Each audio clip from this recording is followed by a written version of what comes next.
Bismillahirrahmanirrahim. Bismillahirrahmanirrahim. La haula wala quwata illa billahil aliyil azim. Qala musannifur rahimahumullahu ta'ala wa nafa'ana bi ulumihim amin ya Allah ya rabbal alamin.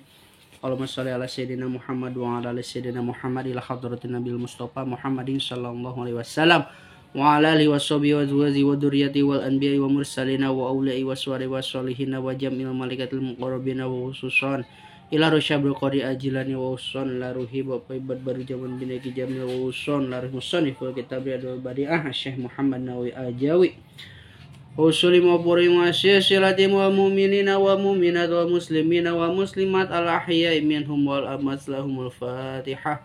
A'udzu billahi minasyaitonir rajim. Bismillahirrahmanirrahim. Alhamdulillahi rabbil alamin arrahmanir rahim maliki yaumiddin iyyaka na'budu wa iyyaka nasta'in ihdinas siratal mustaqim siratal ladzina an'amta 'alaihim ghairil maghdubi 'alaihim waladdallin rabbighfir lana amin. Bismillahirrahmanirrahim. Urang ngajengkeun kana pangaosan kitab sareng nyata kitab Riyadul Badi'ah anu aya logatanana mangkorang logatan sasarengan ayeuna bagian kasabaraha ilap deui ku abdi engke ditinggali dina judulna diedit anu teh can kabagian episode-episode sebelumna aya dina playlist di pilarian wae kitab anu panentos tamat teh kitab Tijan Darori Sapinatul Najah Jurumiyah sareng nu kamari teh kitab Fathul Ijar kitab buku duljan sakedik deui tere tamat. Bismillahirrahmanirrahim di playlist pilarian wae. Wa yajibu sareng wajib alal abai ka pirang-pirang bapa wal ummahati jeung ka pirang-pirang ibu non aya muru yen tanita ieu aba jeung ummah auladahum ka pirang-pirang budakna ieu bapa jeung ibu, bapak-bapak ibu-ibu. Wajib ka bapak-bapak jeung ka ibu-ibu marentah ka pirang-pirang budakna bisolati kana nita salat ing dasab insinina dina nalika umur 7 pirang-pirang tahun. Umur 7 tahun geus wajib ka kolotna ka indung bapana nita salat. Lamun teu ditita salat kolotna dosa. Wayadribu jeung neunggel itu si bapak-bapak jeung indung-indung teh jeung ibu-ibu teh hum ka ieu auladahum ala tarkiha karena arah-arah ninggalkeunana salat ingda asyara dina nalika umur 10 tahun. Umur 7 tahun wajib geus mulai nitah, umur 10 tahun dititah teu daek salat atawa henteu salat ninggalkeun salat wajib neunggel ka eta budak. Walab dulu jeung ari utamana tajilus sholati eta ngaburu-burukeun salat pi awali waktiha dina mimiti waktuna ieu salat.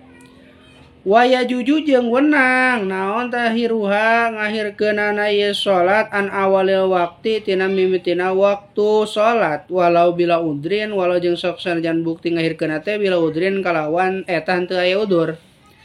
Bisyarti aya jama kalawan yang syarat ngajam ieu si jama ala pilih kana migawena salat qabla khurujil wakti dina samemeh asupna waktu salat. Misalkeun kieu jam 11 beurang urang teh sare ngajam mah engke udang sare naik tuluy salat. Misalkeun udangna jam 2 urang pasang alarm jam 2 meunang ngahirkeun salat tetapi ngajamna samemeh asup waktu salat. Misalkeun di perjalanan keneh setengah 12 urang geus ngajam wah ke salat lohor jam 1 kira-kira nepi ka daerah dieu urang rek salat heula jam 1 meunang ngahirkeun salat ngajam tapi ngajamna dina samemeh asup waktu salat gitu.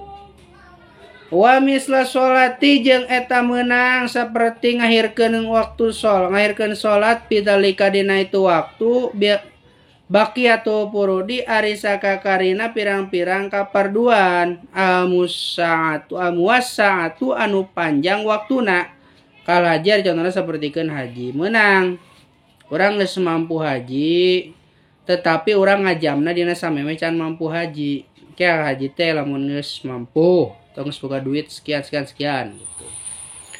Wajib jeung wajib ala syasi ka jama yang da awali bulugihi dina nalika balegna ieu si jama naon aya jama yang tang ngajam ieu si jama ala pilih jamil wajibati kana rek migawena sakabena pirang-pirang kawajiban wal imtimnai jeung rek nyegahna an jami'il muharramati tina sakabena pirang-pirang paharaman.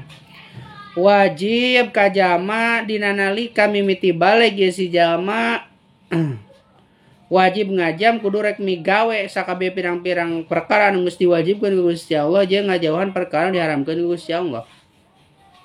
Wa man jeung ari saning jamana jahada eta anu menentang ye si jama wujubas sholati kana wajib hukumna salat alaika eta si jama minal mukallafina bari tetep itu si jama teh ti golongan jama nu mukallaf tegasna balik boga akal jeung hideung.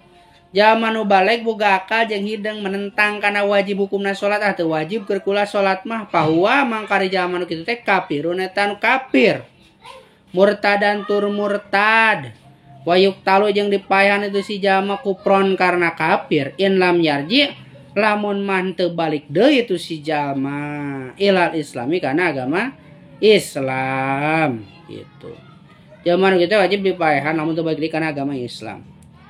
Walayu sholat jeung teu kudu disolatan salah itu si jama walayu depanu jeung teu dikubur itu si jama pikuburil muslimina dina pakuburanana pirang-pirang jama Islam.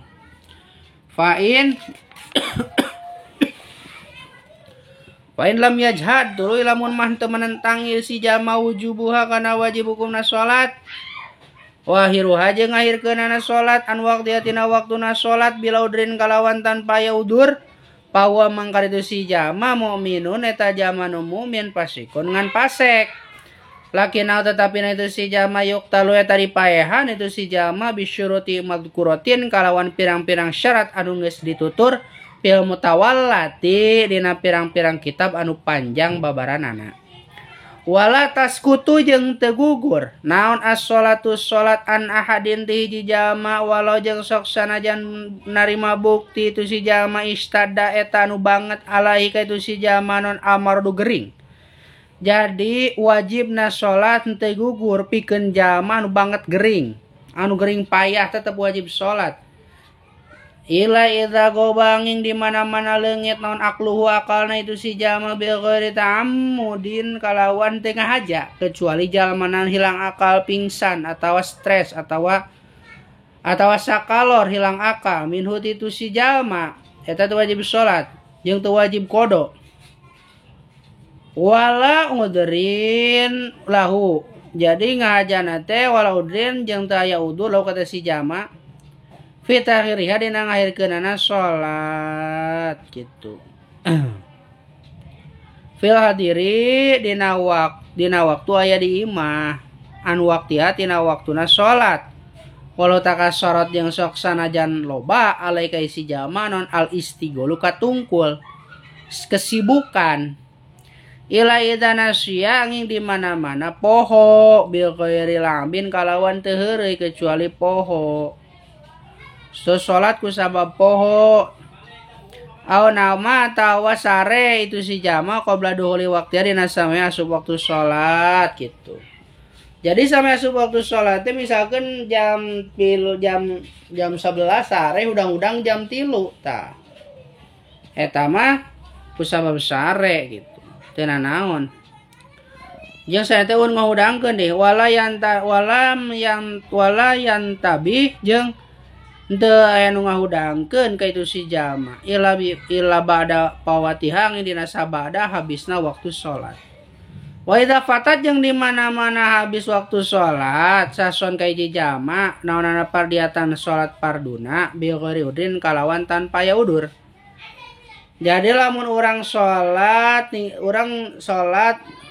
lohor kaliwat tanpa ya udur wajaba mangka wajib alaika isi jama non koduha ngodoanana ya salat ala pauron din ala pauri netepan pada harita dina waktu harita pain patah tuli lamun malepot atau kaliwat waktu salat uka itu si jama biudrin ku sabab aya udur kaliwat teh wajaba mangka wajib alaika isi jama non koduha ngodoanana ya salat ala tarohi netepan dina waktu iraha bae walap dulu jeung ari utama-utama nalau kata si jama al mubadaratu eta yen ngaburu-buru tu si jama biqodo iha kana ngodoanana ye salat anu kaliwat sakitulah babu surti sholati wallahu a'lam bissawab.